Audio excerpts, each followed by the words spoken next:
مولاي صل وسلم دائما ابدا۔ بھائیو، اپنے نبی کی نقل اتار، اللہ پاس کر دے گا۔ اس نے ایک چنا ہے جس کو حبیب بنایا ہے، 10,000 سال کا پروسیس ہوا اور اس میں سے محمد مصطفیٰ صلی اللہ علیہ وسلم کی ہستی کو وجود ملا۔ آپ کو آنے میں اتنا زمانہ چاہیے تھا کہ اعلیٰ سے اعلیٰ چیز کے بننے میں دیر لگتی ہے، تو کائنات 10,000 سال گھومی اور تب جا کر میرے حبیب مصطفیٰ صلی اللہ تعالی علیہ وسلم کو اللہ تعالیٰ نے وجود بخشا۔ سب سے عالی نسب، سب سے عالی خاندان، سب سے عالی صفات۔ اب اللہ کے خزانوں سے لینے کا راستہ پاؤنڈ نہیں، ڈالر نہیں ہے، تجارت نہیں ہے۔ اللہ سے لینے کا راستہ میرے نبی کا طریقہ ہے، تجارت میں ہو، زراعت میں ہو، جاب میں ہو، کھیتی باڑی میں ہو۔ میرے نبی کا طریقہ ایک مسجد کا ہے، نماز، 5 وقت کی نماز، یہ میرے نبی کی آنکھوں کی ٹھنڈک ہے۔ 5 وقت کی نماز اس امت کی شان پہچان ہے، اور اللہ تعالیٰ نے پہلی امتوں پر اتنی بڑی مشقت ڈالی کہ ان کی نماز مسجد کے علاوہ کہیں نہیں ہوتی تھی، مسجد میں ہی ہوتی تھی۔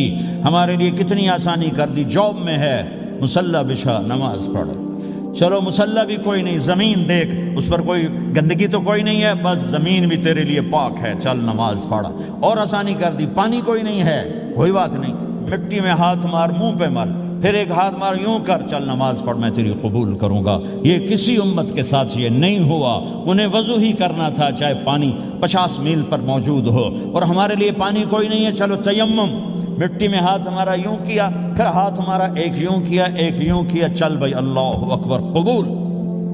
عمار بن یاسر رضی اللہ تعالیٰ عنہ سفر میں تھے، ان کو نہانے کی ضرورت ہو گئی، نائٹ فال ہو گیا، تو انہوں نے سوچا کہ ویسے تو آدمی کو وضو کی ضرورت ہوتی ہے تو خالی منہ پہ ہاتھ مارا اور یوں کونیوں تک، لیکن مجھے تو غسل کی ضرورت ہے، تو خالی اس سے تو کافی نہیں ہوگا۔ تو انہوں نے کپڑے اتارے، اکیلے تھے، ریت کے اوپر کبھی یوں لیٹے، کبھی یوں لیٹے، کبھی یوں لیٹے، 3-4 دفعہ یوں اور یوں رول ہوتے ہوتے پھر انہوں نے نماز پڑھی۔ آئے اللہ کے نبی کی بارگاہ میں، یا رسول اللہ مجھے رات کو نہانے کی ضرورت پڑ گئی، تو میں نے کہا وضو کے لیے تو خالی یہ 2 دفعہ کرنا کافی ہے، تو یہ تو نہانا تھا، تو میں تو ریت میں خوب رول ہوتا رہا۔ میرے نبی نے انما یکفیک ضربتان، ارے سیدھے بندے عمار، اس کے لیے بھی اتنا ہی کافی تھا کہ تو یوں کرتا اور یوں کرتا اور تو پاک ہو جاتا۔ اللہ نے اس نبی کے طفیل، اس محبوب مصطفیٰ صلی اللہ علیہ وسلم کے طفیل، اللہ نے کیا کیا سہولتیں اور آسانیاں ہمیں عطا فرمائیں۔ پھر نماز 4 کی 2 رکعت کر دی کہ تم مسافر ہو 2 پڑھو، روزے میں سفر میں روزہ معاف کر دیا، بعد میں رکھ لینا، بعد میں رکھ لینا، قضا کرنے کو حکم، بالکل چھوڑنے کا نہیں، اور کہا کہ بھائی مریض ہو چھوڑ دو، مسافر ہو چھوڑ دو، اور نماز 2 رکعت کر دو، سنتیں چھوڑ دو۔ ابن عمر رضی اللہ تعالیٰ عنہ بیٹھے تھے، تو انہوں نے 2 رکعت پڑھ کے بیٹھ گئے، تو ان کے خادم نے کہا سنتیں نفل نہیں پڑھو گے؟ کہا اگر پڑھنا تو 4 فرض پڑھتا میں، میرے اللہ نے معافی دے دی تو میں کیوں پڑھوں؟ میرے نبی نے سفر میں سنتیں نہیں پڑھی کبھی، اپنی امت کو سہولت دینے، فجر کی سنتیں 2 پڑھتے تھے، اس کے علاوہ سنتیں نہیں پڑھی تاکہ میری امت کو سہولت ہو، آسانی ہو۔ ایک دفعہ بارش ہو رہی تھی اور کوئی جگہ نہیں تھی نماز پڑھنے کے لیے، تو آپ نے اپنی اونٹنی کو آگے کیا اور اس پر بیٹھ گئے، بیٹھے ہی تھے، پیچھے صحابہ نے اونٹنیوں پر ہی صفیں بنائیں، اور یہ نماز اونٹنی پہ بیٹھ کر ادا کی گئی۔ بارش کے اندر نماز اونٹنی کے اوپر نماز بھی ہو گئی، رکوع بھی ہو گیا، سجدہ بھی ہو گیا، سلام بھی ہو گیا۔ پہلی امتوں کے لیے نہیں تھا، سجدہ ہی کرنا پڑے گا۔ یہ اللہ کے محبوب مصطفیٰ صلی اللہ تعالی علیہ وسلم کی طفیل، میرے اللہ نے ہم پہ فضل و احسان کیا، تو میرے نبی کی زندگی میں عبادات میں نماز سب سے اعلیٰ نظر آتی ہے، سب سے نمایاں نظر آتی ہے، اور پھر بازار میں، گھر میں، دفتر میں، ماحول میں میرے نبی کے اخلاق، یہ زندگی کا دوسرا روشن پہلو ہے۔ میرے نبی کی ساری زندگی 2 لفظوں میں آتی ہے، عبادت اخلاق، عبادت اخلاق، یا 2 اور لفظ، حقوق اللہ حقوق العباد، حقوق اللہ حقوق العباد۔ حقوق اللہ میں نماز سب سے اعلیٰ، اور حقوق العباد میں لوگوں کی برداشت کرنا، لوگوں سے درگزر کرنا، معاف کرنا، جھوٹ سے بچنا، دھوکے سے بچنا۔ میرے نبی سے پوچھا گیا یا رسول اللہ مسلمان کنجوس ہو سکتا ہے؟ ہم نے کہا ہو سکتا ہے۔ یا رسول اللہ مسلمان کمزور ہو سکتا ہے، بزدل ہو سکتا ہے، ڈرپوک ہو سکتا ہے؟ آپ نے کہا ہو سکتا ہے۔ یا رسول اللہ مسلمان جھوٹ بول سکتا ہے؟ آپ نے کہا نہیں، جھوٹ نہیں بول سکتا، جھوٹ نہیں بول سکتا۔ ہاں الا لعنت اللہ علی الکاذبین، جھوٹوں پہ اللہ کی لعنت۔ اس لعنت کے ساتھ 400 پاؤنڈ بچا لیے، 4000 بچا لیے، 4 ملین بچا لیے، 4 بلین بچا لیے، 4 ٹریلین بچا لیے، ساری دنیا کو بچا لیا، اور اوپر اللہ کی لعنت پڑی تو اللہ کی قسم گھاٹے کا سودا ہے۔ اور سچے ہو گئے، سچ بولا، یہ میں 100 پاؤنڈ کماتا ہوں، لے لو جو لینا ہے اس میں سے، یہ میں 1000 پاؤنڈ کماتا ہوں، لے لو جو لینا ہے، یہ میں 50,000 پاؤنڈ کماتا ہوں، لے لو جو لینا ہے، کہ مسلمان کی زبان سے جھوٹ نہیں نکلتا، سچ ہی بولتا ہے۔ آپ تشریف لے جا رہے ہیں، ایک آواز ہے یا رسول اللہ، آپ نے یوں دیکھا کوئی نظر نہیں آیا، پھر آواز ہے یا رسول اللہ، تو آپ نے دیکھا کہ ہرنی ڈیئر چھوٹی وہ کھڑی ہوئی رسی میں بندھی، تو آپ نے کہا کیا ہوا؟ کہا جی آپ کا صحابی مجھے پکڑ کے لایا ہے، میرے چھوٹے چھوٹے بچے بھوک سے رو رہے ہوں گے، آپ مجھے چھوڑ دیں، میں بچوں کو دودھ پلا کے واپس آ جاتا، مجھے پتا ہے میرے اللہ کی تقدیر میرے بارے میں کیا ہے۔ تو آپ نے کہا اگر تو واپس نہ آئی تو پھر؟ تو اس نے کہا مجھے اللہ جہنم میں ڈال دے۔ آپ نے اس کی رسی کھول دی، خود وہیں بیٹھ گئے، اس نے دوڑ لگائی اور پہاڑوں میں گم ہو کے، تھوڑی دیر کے بعد وہ دوڑتی ہوئی آئی اور آ کے سر یا رسول اللہ میں حاضر ہو گیا، تو آپ نے اس کو باندھ کے وہیں آپ بیٹھ گئے نہیں۔ دیر کے بعد وہ صحابی آئے جنہوں نے اس کو شکار کیا تھا، پکڑا تھا، تو کہنے لگے، ان کا یا رسول اللہ آپ یہاں کیسے؟ کہ میں ایک درخواست لے کر آیا ہوں۔ کہ کیا؟ کہ یہ ہرنی مجھے ہدیہ کر دو۔ کہ یا رسول اللہ سب کچھ آپ کا ہے، کہ بس یہ ہدیہ کر دو۔ کہ یا رسول اللہ حاضر۔ تو آپ نے اس کو لے کر رسی اس کی گردن سے نکالی، کہ جا بچی اپنے بچوں کے پاس جا کے خوشی منا، سچ نجات دیتا ہے اور جھوٹ ہلاک کرتا ہے۔ ایک ہرنی جان کی بازی کھیل گئی سچ بولنے کے لیے، تم چند پونڈوں پہ جھوٹ بولتے ہو، ایمان کو برباد کر کے رکھ دیتے ہو۔ مسلمان جھوٹ نہیں بولتا، مسلمان دھوکہ نہیں دیتا، مسلمان کی زبان سے سخت بول نہیں نکلتا، کسی کو بے عزت نہیں کرتا، کسی کو کی بے اکرامی نہیں کرتا، کسی کا دل نہیں توڑتا، کسی کو ذلیل نہیں کرتا، خود سہتا ہے، اوروں کو خوشیاں دیتا ہے، خود دکھ سہتا ہے، اوروں کو راحت دیتا ہے، خود تکلیف سہتا ہے۔ یہ میرے نبی کے اخلاق ہیں، یہ میرے نبی کی زندگی ہے، اور یہ اسلام کا سب سے بڑا چیپٹر ہے اور سب سے مشکل چیپٹر ہے۔ جب میرے نبی نے لمبی نمازیں پڑھی تو اللہ نے روک دیا کہ میرے حبیب ما انزلنا علیک القرآن لتشقى، اتنی لمبی نماز نہ پڑھ کے تو تھک جائے۔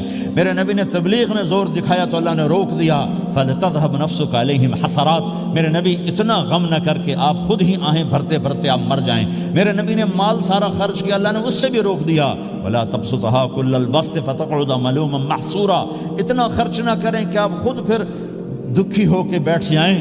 خرچ کرنا بہت بڑا عمل، تبلیغ سب سے سارے عملوں کا سردار عمل، تبلیغ سے بڑا کوئی کام ہوتا تو اللہ نبیوں کو دیتا، اگر تبلیغ سے بڑھ کر کوئی کام ہوتا تو اللہ نبیوں کو دیتا، گشت سے بڑھ کر کوئی محنت ہوتی تو اللہ نبیوں کو دیتا۔ 950 سال نوح علیہ السلام گشتی کر رہے ہیں، اور اللہ کی مان لو، اتنا عظیم عمل کا میرے نبی درمیانہ نماز سب سے بڑی عبادت، میرے نبی درمیانہ کام، لیکن جب میرے نبی نے اخلاق اچھے کیے، دشمن کو معاف کرنا۔ تو ایک آدمی آپ سوئے ہوئے تھے، آپ کی تلوار لٹکی تھی، ایک آدمی آیا، اس نے آپ کی تلوار اتاری اور یوں ہماری پسلی میں، آپ اٹھ کے بیٹھ گئے۔ اب وہ قتل کے ارادے کے لیے آ چکا ہے اور تلوار یہاں ہے، کہتا من یمنعک منی، اب بول تمہیں کون بچائے گا؟ تو آپ نے مسکراتے ہوئے کہا اللہ، تو اس کے ہاتھ سے تلوار گر پڑی، تو آپ نے اٹھا لی، آپ نے یوں سیدھی کی، اب تو بچا، تجھے کون بچائے گا؟ وہ کہنے لگا مجھے تو ہی بچائے گا، وہ تو اللہ کو جانتا نہیں تھا، کہا بابا مجھے تو ہی بچائے گا۔ تو آپ کہتے ہیں اس کا سر اڑا دو، یہ نبی کو قتل کرنے آیا ہے۔ میرے نبی نے فرمایا کلمہ پڑھتے ہو؟ کہا نہیں پڑھتا۔ کہا جاؤ معاف کیا۔ یہ میرے نبی کے اخلاق ہیں۔ 20 سال جنہوں نے قتل کے منصوبے بنائے، مکہ والے، جب آپ مکہ میں فاتحانہ داخل ہوئے، ابو سفیان سب سے زیادہ آپ کو دکھ پہنچانے والوں میں پیش، تو آپ نے ابو سفیان کو عزت دی۔ جو ابو سفیان کے گھر میں داخل ہوگا اس کو کچھ نہیں کہا جائے گا۔ آپ تو ابو سفیان کو بلا کے سولی پہ لٹکاتے، اور آپ کہہ رہے ہیں جو ابو سفیان کے گھر میں جائے گا اسے کچھ نہیں کہا جائے گا، جو بیت اللہ میں ہوگا اسے کچھ نہیں کہا جائے گا۔ سارا مکہ سامنے، آپ یوں بیت اللہ کا دروازے پر یوں دونوں ہاتھ ایسے ٹکا کے کھڑے تھے۔ پھر آپ نے کہا میں کیا کروں گا اب تمہارے ساتھ؟ تو سہیل بن عمر نے کہا آپ کریم ہیں، کریم کے بیٹے ہیں، تو آپ نے کہا جاؤ میں نے معاف کیا۔ یہ اخلاق آج مٹ چکے ہیں، مردوں سے، عورتوں سے، علم والوں سے، خانقاہ والوں سے، تبلیغ والوں سے، سب زیرو ہوئے پڑے ہیں۔ جب تک یہ اخلاق زندہ نہیں ہوتے اسلامی زندگی قائم نہیں ہو سکتی، اسلامی معاشرت قائم نہیں ہو سکتی، اور دین دو چیزوں سے آگے پھیلتا ہے، ایک دعوت اور ایک اخلاق۔ دعوت اور اخلاق، دعوت اور اخلاق۔ دعوت نہیں ہوگی تو اخلاق وہیں پڑے رہ جائیں گے، اخلاق نہیں ہوں گے تو دعوت کوئی قبول نہیں کرے گا۔ میرے نبی نے کتنے معجزے دکھائے مکے میں، نہیں کلمہ پڑھا۔ بدر میں ان کے 70 مارے گئے، فرشتوں کو دیکھا، جبریل کے گھوڑے کی آواز سنی، کلمہ نہیں پڑھا۔ خندق میں شکست ہوئی، کلمہ نہیں پڑھا۔ پانی نکلتے دیکھا انگلیوں سے، کلمہ نہیں پڑھا۔ ایک بکرے کا ایک بازو پکایا، ایک بازو بکرے کا، ایک اگلا جو بازو ہوتا، اور 40 آدمیوں نے کھانا کھایا اور ایک بوٹی کم نہیں ہوئی، ایک بوٹی کم نہیں ہوئی، کلمہ نہیں پڑھا۔ لیکن جب میرے نبی نے کہا جاؤ معاف کیا تو سارے ہی کلمہ پڑھ گئے کہ واقعہ یہ اخلاق نبی کے ہو سکتے۔ حنین کی جنگ میں جب بھاگے لوگ، شکست ہوئی، تو ایک صحابی کا بھاگتے ہوئے پاؤں ہمارے نبی کا پاؤں پر آیا، اور جوتا سخت تھا، تو آپ نے کہا اوجعتنی، اور آپ کے ہاتھ میں چھڑی تھی، آپ نے اس کو یوں ماری، کہا اوجعتنی، ارے تو نے مجھے کتنا زیادہ درد پہنچایا، دکھ پہنچایا۔ وہ بیچارے پگھل کے رہ گئے اور پریشان ہو گئے، اور فرماتے ہیں سارا دن میں پریشان، ساری رات پریشان کہ اللہ کے نبی کو میں نے تکلیف پہنچائی، اب میرا کیا بنے گا۔ اگلا دن ہوا تو اعلان ہو رہا تھا بھائی جس کا پاؤں نبی کے پاؤں پہ آیا تھا اس کو اللہ کے نبی بلا رہے ہیں۔ تو صحابی کہنے لگے میں نے سمجھا بس اب میری تو دنیا بھی گئی اور آخرت بھی گئی، اب میرے اوپر کیس بنے گا اور مجھے ڈانٹ ڈپٹ بھی ہوگی، میرا کتنا بڑا گھاٹا نقصان ہوگا۔ یہ حاضر ہوئے ڈرتے ڈرتے، تو آپ نے فرمایا میرے بھائی کل میں نے تمہیں چھڑی ماری تھی، وہ مجھے معاف کر دینا، اور یہ 80 اونٹ تمہیں ہدیہ دیتا ہوں، 80 کیملز یعنی 80 پراڈو، 80 رینج روور کا یہ میری طرف سے تمہیں ہدیہ ہے۔ وہ حیران پریشان، یہ میرے نبی کے اخلاق ہیں، یہ میرے نبی کے اخلاق ہیں۔ کانٹے بچھانے والی نے 4 دن آنا چھوڑ دیا، بیمار ہو گئی تھی، تو آپ نے کیا بات ہے، وہ ہمارے راستے میں اب کانٹے کوئی نہیں ہیں، کہا یہ وہ بیمار پڑی ہے جو کانٹے بچھاتی تھی۔ تو آپ اس کے گھر چلے گئے، ماں جی خیریت تو ہے، آپ ٹھیک تو ہیں؟ کہا بیٹا مجھے کلمہ پڑھا دے، بس تیرے اخلاق نے مجھے فتح کر لیا ہے۔ میرے بھائیوں یہ چیپٹر بھول چکے ہیں، بھول چکے ہیں، بھول چکے ہیں۔ جب تک یہ چیپٹر زندہ نہیں ہوگا زندگی اسلامی نہیں بنے گی، معاشرہ اسلامی نہیں بنے گا، اور آگے قوموں کے لیے اسلام کا دروازہ نہیں کھلے گا۔ ہمیں معاف کرنا آتا ہو، ہمیں گالی دینے والے کو دعا دینا آتا ہو، غیبت کرنے والے کی تعریف آتی ہو، اور غیبت کرنے سے، غیبت سننے سے اپنے آپ کو ایسے بچاؤ جیسے زہر سے بچاتے ہو، جیسے آگ سے بچاتے ہو۔ ایک دوسرے کو نفرت کا بول نہ بولو ورنہ ساری زندگی تباہ و برباد ہو جائے گی۔ میرے رب کی قسم، میرے نبی نے کہا ایک زبان کا بول انسان بولتا ہے اور جہنم کی گہرائیوں میں گر جاتا ہے، اور ایک زبان کا بول انسان بولتا ہے اور جنت کے درجات پر چڑھ جاتا ہے۔ یہ زبان بہت طاقتور چیز ہے، میں ہر بیان میں اس کو دہرا رہا ہوں کہ جتنا یہ عمل ختم ہو چکا ہے اتنا کوئی عمل بھی نہیں ختم ہوا ہے۔ اور ایک صحابی ہیں ابو دجانہ۔ کون ابو دجانہ؟ السابقون الاولون من المہاجرین والانصار، اس میں پہلی صف کے صحابہ۔ کون ابو دجانہ؟ جب آپ حج پر گئے تو اپنی جگہ مدینے کا امیر ابو دجانہ کو بنایا۔ ابو دجانہ حج میں شریک نہیں ہوئے کہ آپ نے اپنی جگہ ان کو اپنا نائب بنا کے وہاں کھڑا فرمایا ابو دجانہ میری جگہ پر مدینے کا امیر ہے، یہ وہ ابو دجانہ ہیں۔ کون ابو دجانہ؟ جو جنگ بدر سے لے کر آخری حج تک ہر سفر میں شریک ہیں، ہر سفر میں شریک ہیں۔ ان کی ایک بات میں بتانا چاہتا ہوں، پہلے تھوڑی سی ان کی ہسٹری بتانا چاہتا ہوں۔ کون ابو دجانہ؟ احد کی جنگ میں آپ نے تلوار اٹھائی، کہا اس تلوار کو کون لے گا؟ کئی صحابہ کھڑے ہو گئے۔ آپ نے کہا اس تلوار کا حق کون ادا کرے گا؟ سارے بیٹھ گئے، 3 آدمی کھڑے رہے، ایک زبیر بن عوام، ایک عمر بن خطاب، ایک ابو دجانہ۔ ان کا نام ہے سماق بن خرشنہ، سماق بن خرشنہ ان کا نام ابو دجانہ سے مشہور ہے۔ تو آپ نے تلوار نہ عمر کو دی، نہ زبیر کو دی، ابو دجانہ کو دے دی۔ تو عمر رضی اللہ عنہ نے تو محسوس نہیں کیا، حضرت زبیر نے محسوس کیا کہ اس کو کیوں دی، مجھے کیوں نہیں دی؟ میں مہاجرین میں سے ہوں، میں پھوپھی کا بیٹا ہوں، میں اس سے دلیری میں کم نہیں ہوں، بلکہ حضرت زبیر کی دلیری کی تو دھک تھی۔ جدھر سلوار چلتی تھی کاٹتی چلی جاتی تھی، کہنے لگا میں دیکھوں گا یہ کیا کرتا ہے۔ تو ابو دجانہ کے پیچھے پیچھے زبیر ہو لیے۔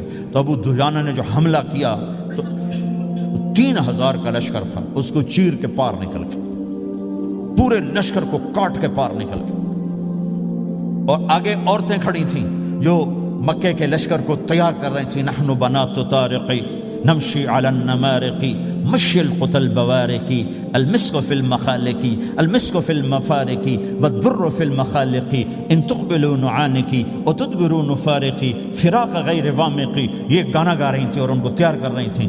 تو جب ابو دجانہ کی تلوار نظر آئی تو سب بھاگی، ہندا پکڑی گئی تو آپ نے یوں اپنی تلوار ہندا کے سر پر رکھی، انہوں نے چیخ ماری، تلوار ہٹا لی۔ تو زبیر پیچھے پیچھے کہ یہ کیا کیا ہے؟ جنگ میں اگر کوئی عورت حصہ لے اسے مارنا جائز ہے، ویسے جائز نہیں ہے، عورت کو، بچے کو، بوڑھے کو ہاتھ لگانا جائز نہیں ہے۔ تو انہوں نے کہا تلوار کیوں نہیں چلائی؟ کہا میرے محبوب کی تلوار ہے، عورت کے خون سے رنگین کر کے اس کی شان نہیں گھٹانا چاہتا، یہ میرے نبی کی تلوار۔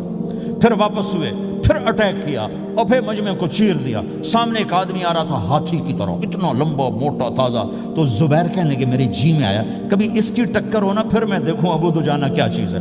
تو اللہ کا کرنا ایسا ہوا ابو دجانہ دونوں آمنے سامنے ہو گئے۔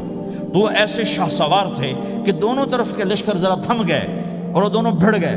ابو دجانہ کے اپنے جوہر، اس پہلوان کے اپنے جوہر، غبار اٹھا، مٹی اٹھی، اور اس کی اپنی طاقت، ان کی اپنی طاقت، انہوں نے ابو دجانہ کو اس نے زخمی کر دیا۔ ابو دجانہ نے جو جوش میں آ کے ماری تلوار، اس کو لگی یہاں، تو اتنی طاقت سے لگی کہ اس کے نیچے اتر کر 2 ٹکڑوں میں تقسیم کر دی۔ یوں ماری تو ایک حصہ ادھر، ایک حصہ، پھر یوں دیکھا اور اپنے چہرے سے لوہی کی ٹوپی اتاری، اما ترا انا ابو دجانہ، کیا دیکھ رہے ہو؟ میں ہوں ابو دجانہ، تلوار صحیح لی ہے میں نے، غلط نہیں لی۔ یہ ابو دجانہ ہیں۔ اور جب شکست ہو گئی احد کی جنگ میں، اور پھر 10-12 آدمی نے آپ کو گھیرے میں لیا ہوا تھا، ان میں ایک ابو بکر تھے، عمر تھے، علی تھے، طلحہ تھے، زبیر تھے، سعد بن ابی وقاص تھے، اور سہل بن حنیف تھے، عبادہ قتادہ بن نعمان تھے، اور ابو دجانہ تھے رضی اللہ تعالی عنہم۔ ان میں سے ایک ابو دجانہ بھی تھے، اور یمامہ کی جنگ میں ابو دجانہ شہید ہوئے، یمامہ کی جنگ میں شہید ہوئے۔ یہ ابو دجانہ کی تھوڑی سی سیرت آپ کے سامنے آئی ہے۔ اس کے بعد اب آپ ان کے قول کو سنو تاکہ اس کا وزن آپ کے سامنے آئے۔ یہ بدر کے شریک ہیں، اللہ کے نبی نے کہا بدر کا صحابی جو مرضی کرے بخشا گیا۔